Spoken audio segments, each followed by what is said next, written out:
اللہ تعالیٰ پر توکل اور یقین انسان کے ایمان کو مضبوط کرتا ہے، اور اگر وہ اس بات پر جمع ہو جائیں کہ تمہیں کوئی نقصان پہنچائیں، تمہیں کوئی نقصان نہیں پہنچا سکتے مگر صرف اتنا نقصان جتنا اللہ تعالیٰ نے تمہاری تقدیر کے اندر لکھ دی۔ ایک مومن جب ان اذکار کا، ان اعمال کا اہتمام کرتا ہے تو وہ اللہ تعالیٰ کے خوف کو ہی ہر وقت اپنے دل میں موجود رکھتا ہے اور غیر اللہ کے ہر قسم کے خوف کو اپنے دل سے نکال دیتا ہے، اور وہ ہم وقت اللہ تعالیٰ کی حفاظت اور امان کے اندر موجود ہوتا ہے۔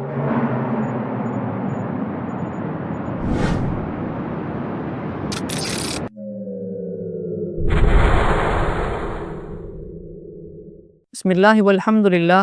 والصلاة والسلام علی رسول اللہ، اما بعد۔ سامعین کرام، پچھلے پروگرام میں ہم نے شیطانی وار جو انسان کے دل کے اندر خوف کی صورت میں پیدا کیے جاتے ہیں اس پر تفصیلی گفتگو کی تھی، اور ساتھ ہی ہم نے اس سے بچاؤ کے 5 نکات اور 5 پوائنٹس میں سے پہلے نقطے اللہ تعالیٰ کے خوف کے حوالے سے بات کی تھی۔ ان 5 نکات میں سے اگر ہم دوسرے نمبر پر دوسرے نقطے کو دیکھیں تو وہ ہے اللہ تعالیٰ پر توکل اور یقین۔ اللہ تعالیٰ پر توکل اور یقین انسان کے ایمان کو مضبوط کرتا ہے، اور اللہ تعالیٰ پر توکل کی کمزوری اور یقین کی کمزوری انسان کے دل کے اندر ایمان کو کمزور کرتی ہے، جس کی وجہ سے انسان مخلوقات کے خوف کے اندر مبتلا ہو جاتا ہے۔ ہمیں یہ کامل یقین رکھنا چاہیے کہ ہمارے نفع اور نقصان کا کامل اختیار اللہ رب العزت کے پاس ہے، اور اللہ تعالیٰ کی مشیت اور مرضی کے بغیر ہمیں کوئی بھی کچھ بھی نقصان نہیں پہنچا سکتا۔ نبی مکرم صلی اللہ علیہ وسلم اپنے فرامین میں صحابہ کرام رضی اللہ تعالیٰ عنہم کو یہی تربیت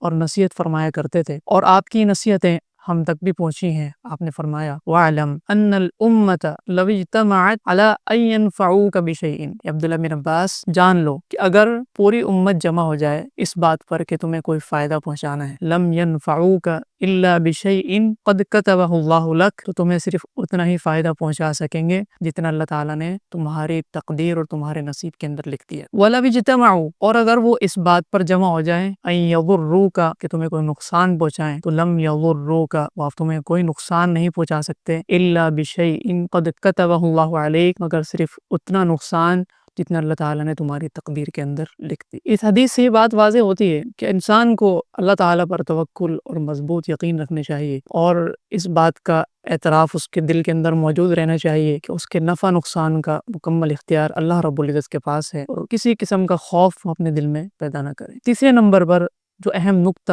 جس سے انسان شیطان سے حفاظت میں رہ سکتا ہے اور شیطانی خوف کو اپنے دل سے بھگا سکتا ہے، دور کر سکتا ہے، وہ یہ ہے کہ انسان اپنے خوف کے اندر اللہ تعالیٰ کی امید بھی پیدا کرے، اللہ تعالیٰ کی رحمت کی امید بھی پیدا کرے۔ اس لیے کہ شیطان جتنے خوف انسان کے اندر پیدا کرتا ہے وہ مایوسی کی طرف لے کر جاتے ہیں، اور جب انسان اپنے دل میں اللہ کا خوف پیدا کرتا ہے تو وہ مایوسی کی طرف نہیں بلکہ اللہ تعالیٰ کی رحمت کی طرف لے کر جاتا ہے۔ امام ابن القیم رحمہ اللہ تعالیٰ ایک جلیل القدر مفسر، محدث اور عالم دین گزرے ہیں، ان کا یہ قول اس حوالے سے بڑا ہی فیصلہ کن ہے۔ فرماتے ہیں الخوف والرجاء کجناحی الطیر، خوف اور امید یہ پرندے کے 2 پر کی طرح ہیں۔ ایک مومن بھی ان 2 پروں کے ساتھ، خوف اور امید کے ساتھ، اللہ تعالیٰ کی طرف اپنے سفر کو جاری رکھتا ہے، اور یہی بات ہمیں قرآن مجید کے اندر، احادیث کے اندر ملتی ہے، اہل ایمان کی صفات کے اندر اور انبیاء کرام علیہم الصلوۃ والسلام کے اوصاف کے اندر، کہ وہ خوف اور امید دونوں کو بڑے توازن کے ساتھ اپنے ایمان کے اندر شامل کیے رکھتے تھے۔ اس حوالے سے چوتھا نقطہ یہ ہے کہ ہم چاہتے ہیں کہ ہم ہر قسم کے خوف سے